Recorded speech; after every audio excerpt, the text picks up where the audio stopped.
having some lunch, you know. Leftover pizza. Is that the best lunch you can eat?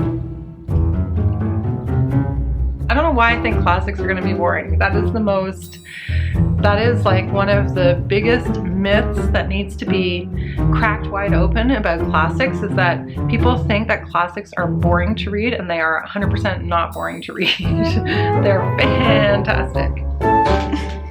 Pizza.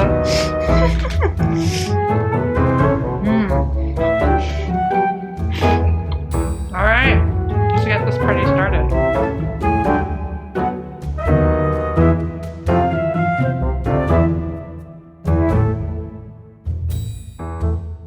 Hi everyone, it's me, Jess. If you're new to my channel, welcome. And if you're a regular, hey!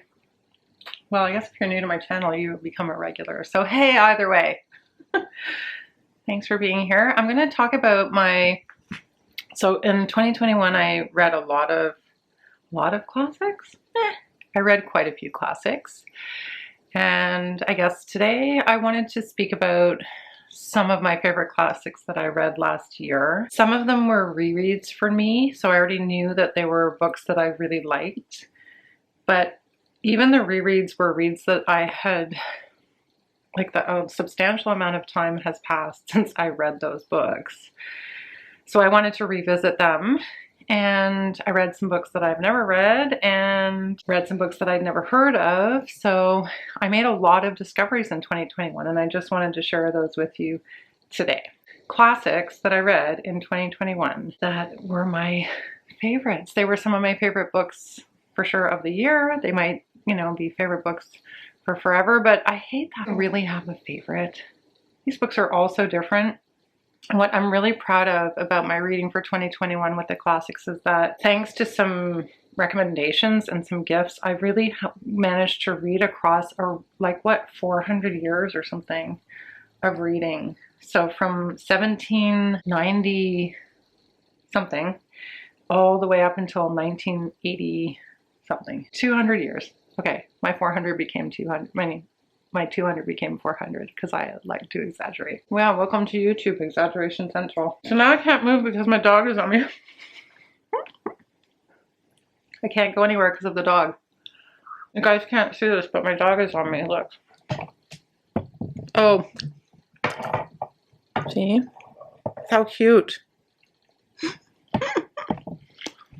Yeah, so we're gonna go oldest to youngest. So the oldest classic that I read this year was The Italian by Ann Radcliffe.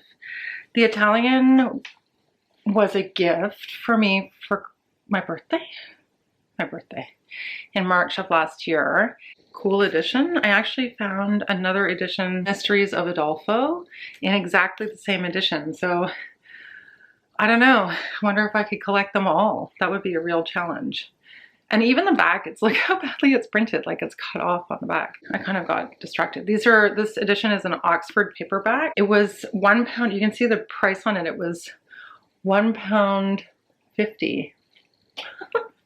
£1.50 at the time that it was sold. 1968, reprinted 1970. Yeah, so this is very 70s, I feel like. The reputation of this book is that it's the first Gothic romance, the first Gothic novel to be written, and is written by a woman. So, I mean, the oldest classic I read was written by a woman. That's so cool. A lot of books were written by women in the olden days. It's a love story, and the love story is between the two characters, Vivaldi and Elena. Elena is an orphan of lower class, and Vivaldi is a wealthy child of the Marchesa of upper class. A Marchesa is what kind of nobility?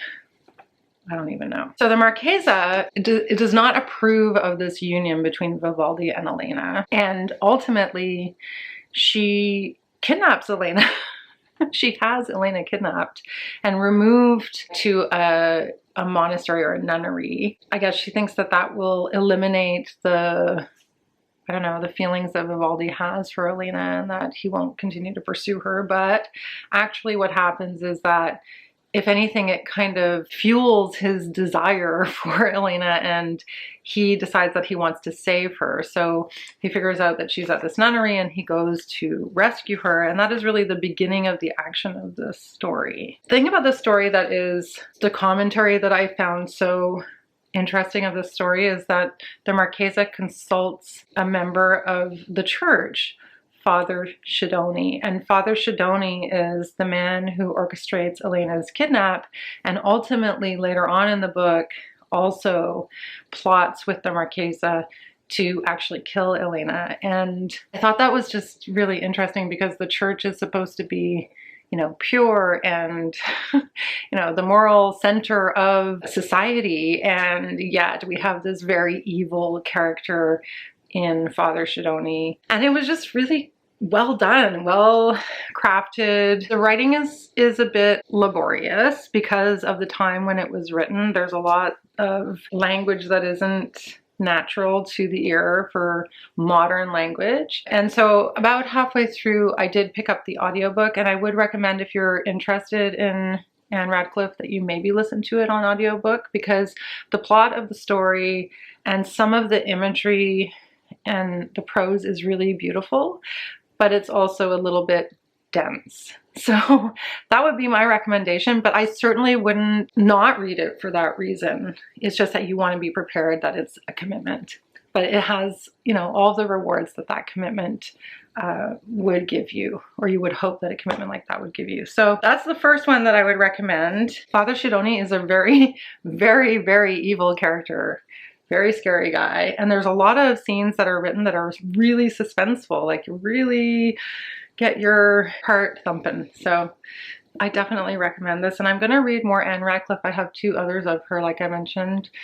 I have another one that's called like The Romance of the Forest. I'm not sure when I'm going to get to them. So that's the oldest, and the first one from 2021. It's weird to say 2021 now because we're in 2022 and I've been practicing saying 2022, but it's 2021 and they're both really difficult to say. It's not like 1999, which is much easier. The next book I'm going to recommend is Émile Zola's Thérèse Raquin. This book really surprised me. I actually found it in one of our little book boxes and then went ahead and read it. I maybe could have read it in French, but I read it in English because I got this copy from the book box. So Thérèse Raquin is the main character, and she is an orphan who is taken in by her aunt, who has her own child, a boy named Camille, who is kind of feeble and sickly. Thérèse Raquin is kind of the black sheep of the family, not to use like language that is prejudicial, but you know, she is sort of seen as an outcast in the family. But she is raised by her aunt, and she works in her aunt's shop in an area of Paris. And then she gets married to Camille. So she's married, the aunt has them get married. And this is really against Thérèse Raquin's will. She doesn't really want to be married to Camille, but she agrees because she's sort of forced into it. And then she falls in love with a local artist. So yeah, very French name, Larsen. So she falls in love with this kind of, and he's kind of a very opposite to Camille. He's like a very heavy set, masculine character, Larsen, and he's an artist. And he's very passionate about how he feels about Thérèse Raquin, and they have this kind of torrid love affair. But then ultimately they decide that, you know, they want to be together, and so in order for them to be together, they have to do something about the marriage to Camille. So that is what the story revolves around. It just blew me away, this book. It was so captivating, like it was so engrossing, and the way the characters were written was so, I thought, unusual, particularly for a book of its time, in that everything was really visceral. Like everything was very kind of raw and visceral, and the characters were really unlikable. Like all 3 characters were very unlikable, but you also are very invested in the situation and the fate of Thérèse Raquin, and I guess even Laurent to some extent. Okay, I'm not going to spoil anything. Anyway, I think that's enough. It's not that long. It's less than 200 pages. This is less than 200 pages worth your energy and your time. Highly recommend. Honestly, like this is really up there, up there, up there. Like I'm not tier ranking these at all, but this is up there. This is a book everyone should definitely read. It's pretty astonishing. Like it was pretty, I was really surprised. I thought I was going to be like boring. Well, I don't know. I thought it was going to be boring. Oh, it was terrifying. It's true. Thérèse Raquin was really scary, disturbing. It was everything. It was everything that, you know, modern mystery thrillers are, but it doesn't get that credit because it's a classic. I don't understand why. I feel the same way about The Italian, to be honest with you. And the same way about The Picture of Dorian Gray. Like just the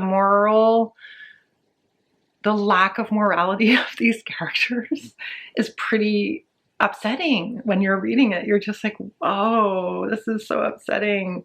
People in love doing crazy things, like literally bad, crazy things, and love makes them do it. Is it true? So The Picture of Dorian Gray was first published in 1890. I mean, I think most people know about The Picture of Dorian Gray. I read The Picture of Dorian Gray first in my grade 12 English class, and I remember really being blown away by it then. You know, I knew that I was going to enjoy this, but the second time around, it was, I can't say that I got more out of it the second time around because I had forgotten so much of it. It really was like reading it for the first time again. But for anyone out there who doesn't know about The Picture of Dorian Gray, I can give you a quick synopsis. The story revolves around Dorian, our main character, who is like a wealthy aristocratic guy who inherits a lot of money, and he has a painter paint a portrait of himself. He's very hedonistic, and what happens is that as he becomes more and more gray as a character, you could say, as his morality wanes over the course of this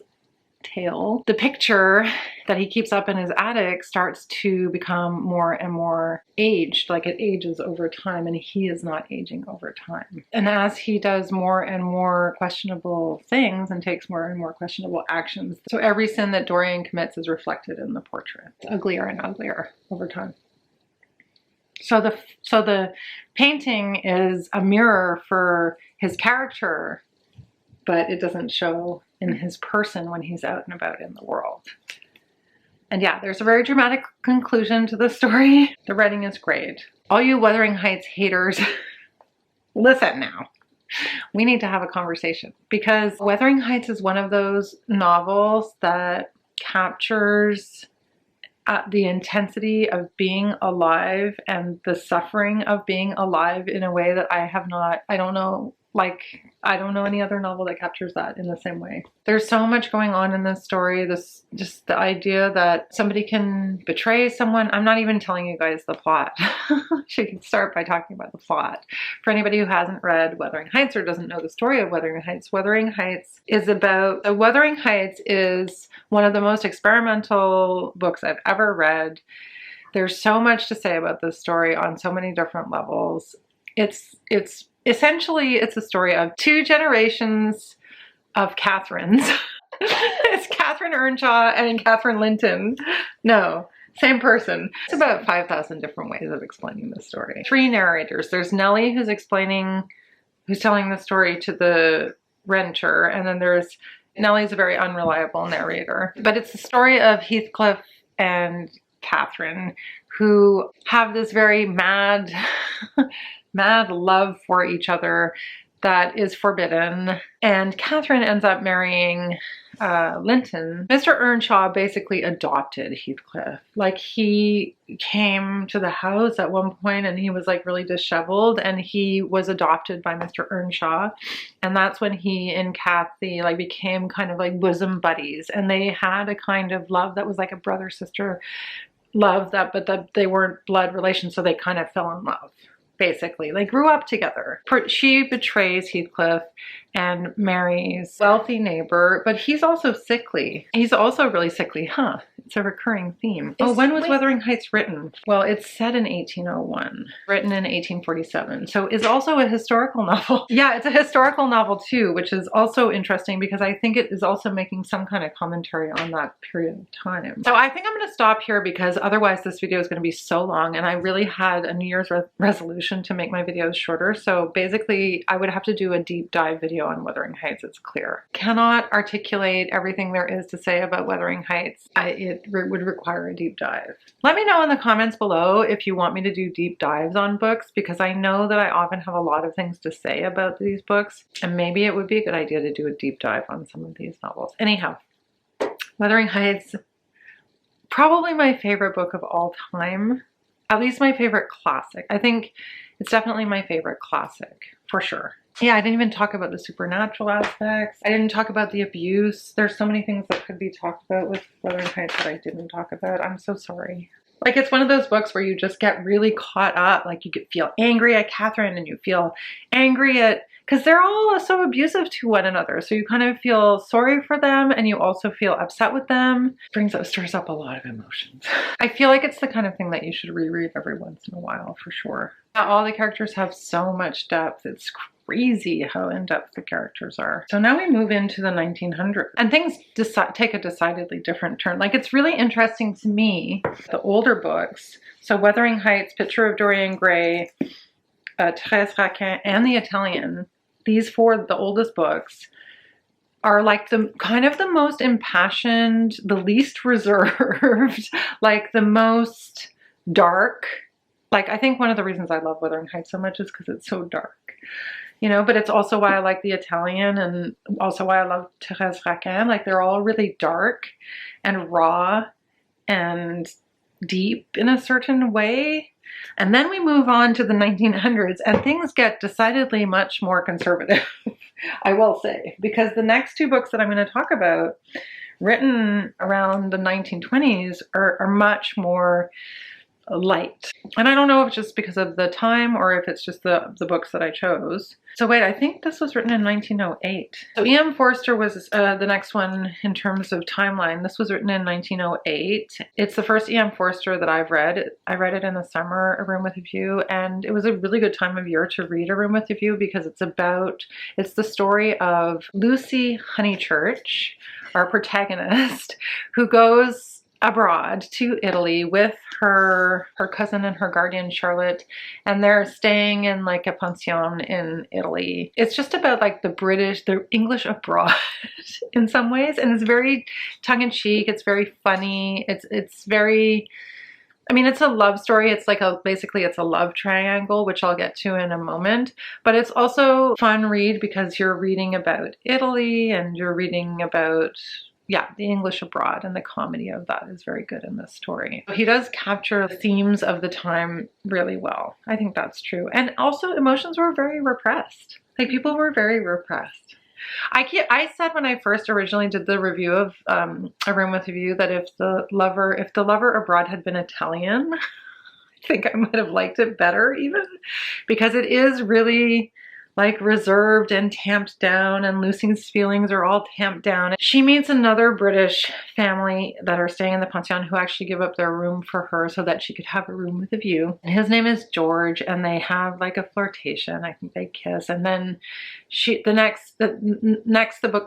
the book then cuts back to England. We're back in England, and Lucy is engaged to this very upper class man named Cecil, and she's not from the upper class, so she would be marrying up if she married Cecil, and she's sort of stuck in this situation where, does she honor her feelings for George, or does she go ahead with the marriage to Cecil? So there is a social commentary here as well, about women and the choices that they have to make and all of that, which I talked about in the video where I wrapped it up, so I won't get too far into it here.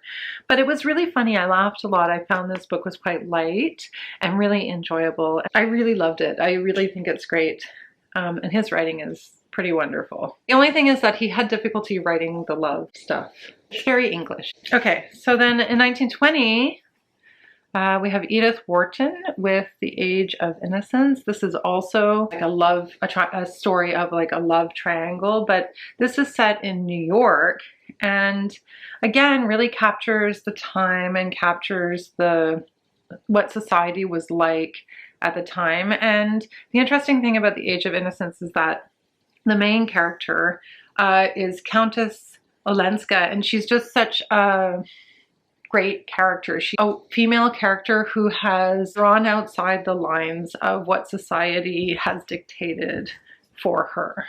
and she had been abroad and she comes back to New York, and the other character that we're following is Newland Archer, and he is a young lawyer who's set to marry a woman named May Welland, and it's about his obsession with the Countess, who led Europe in an unhappy marriage. Bestseller, and it actually won the Pulitzer Prize in 1921. And it was great. It was a really good read. And Countess Olenska is a great character. And again, was very witty and very funny. I really enjoyed it. And I love this edition. Look at that cover.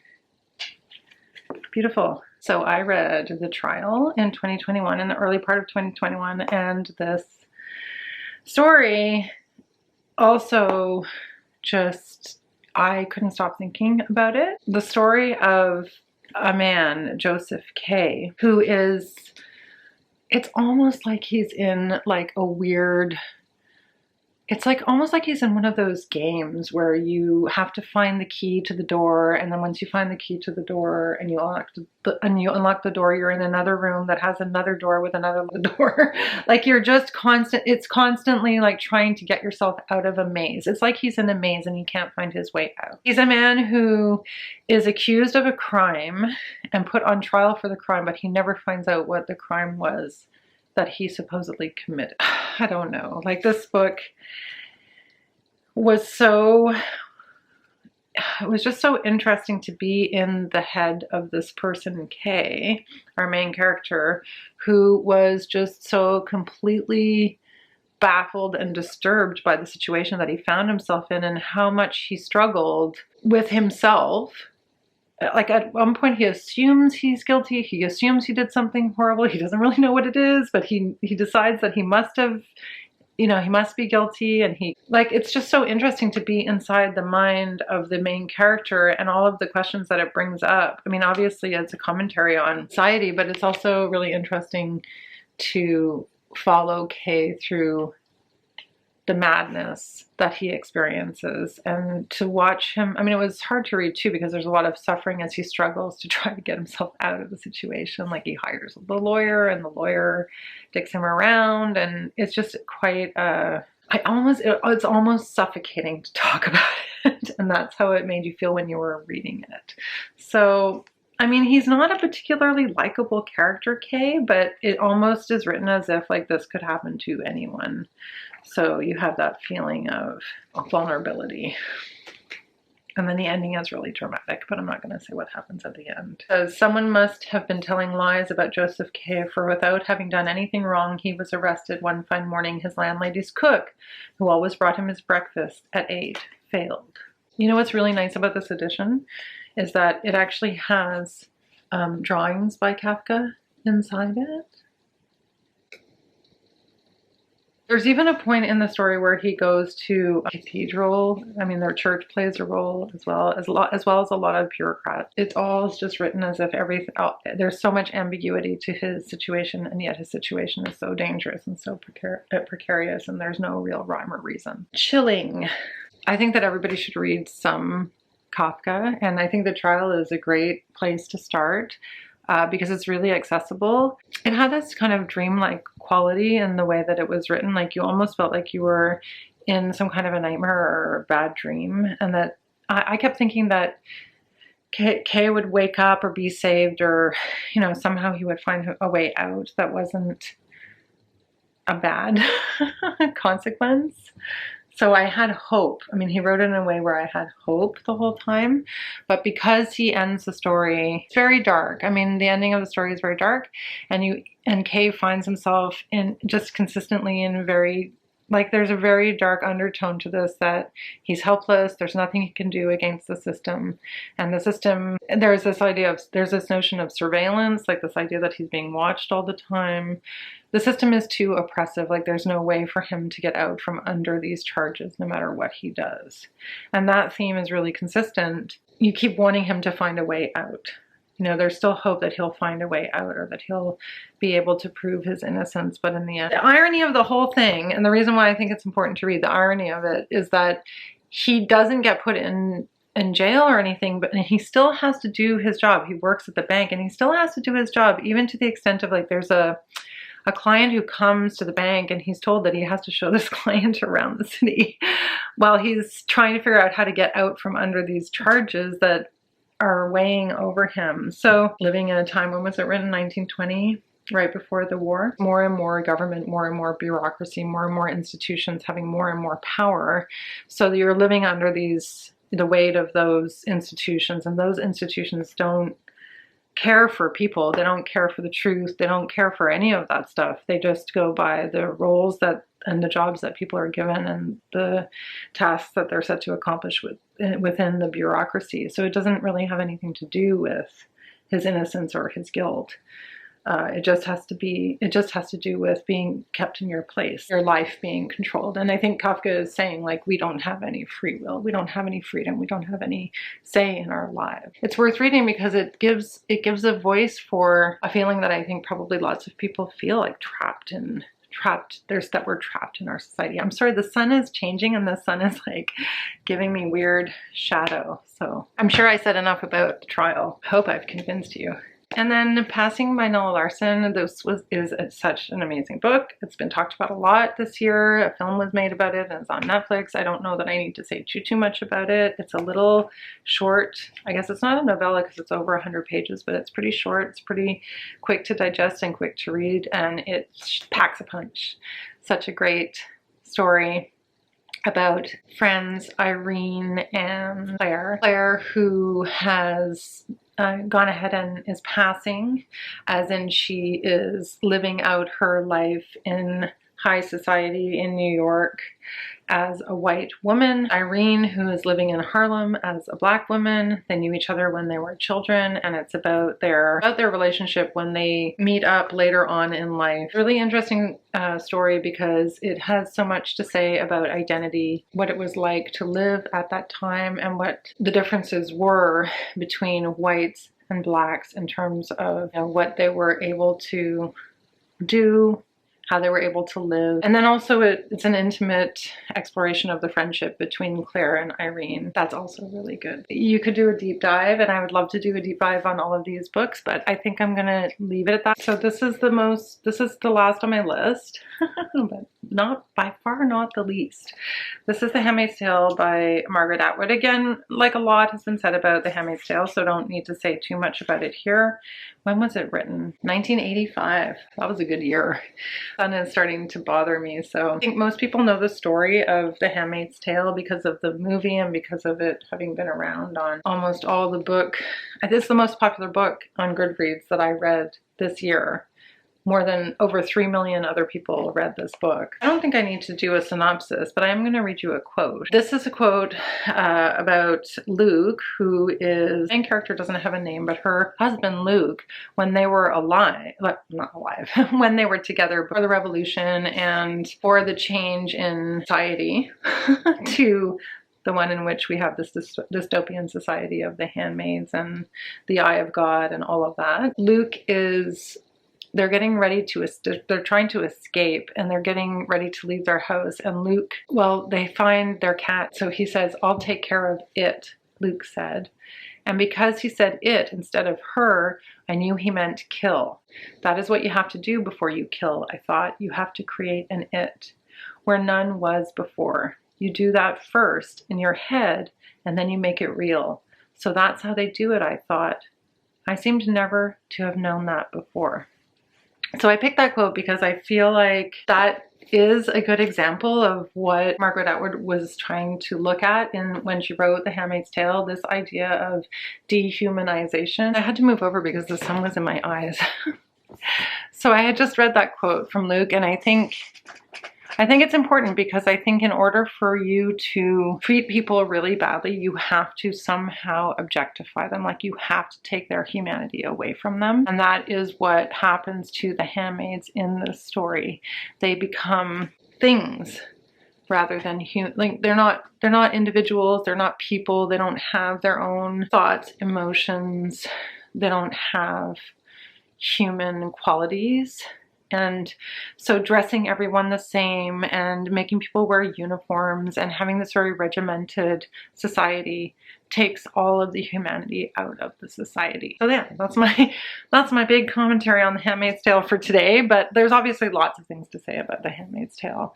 But of course you can't kill something it's very difficult to kill something if something doesn't have a spirit, if it doesn't have a soul, if there isn't something sentient in that being, then it's very easy to kill it.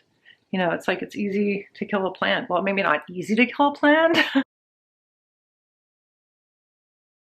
It's easier to kill a plant than to kill a pet. Feel less upset when a plant dies than when an animal dies, for example, because we believe there's a hierarchy in those things. And like if you break a plate, you might be sad, but you also might not care because it doesn't have a soul, it's not a living creature. I don't know, does that make sense? That was one of many quotes I could have taken from The Handmaid's Tale, and I did talk more about The Handmaid's Tale in my wrap-up. Yeah.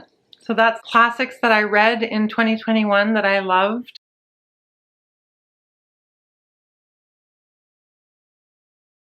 So I'm going to get on to some other things. I have another video that I'm planning, which is the 10 classics I want to read for 2022, because I really think that classics are quite valuable places to put your focus and your time, or at least they have been very rewarding for me in the last year. So I am going to spend some time on classics, and there are just so many classic authors that I haven't read.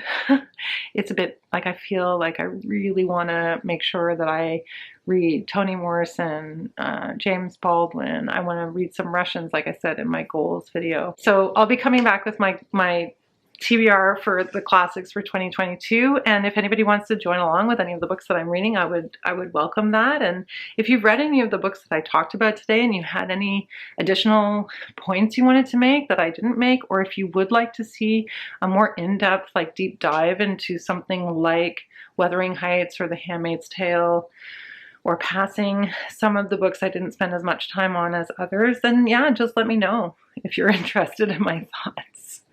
I'd be happy to share them, as you all know. I love to share my thoughts. So with that, tell me what you read in 2021.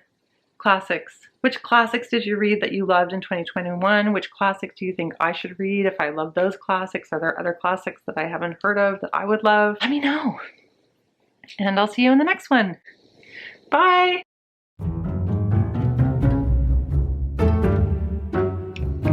That should be the photo. Can you press the photo button for me? I hope I'm getting all of this.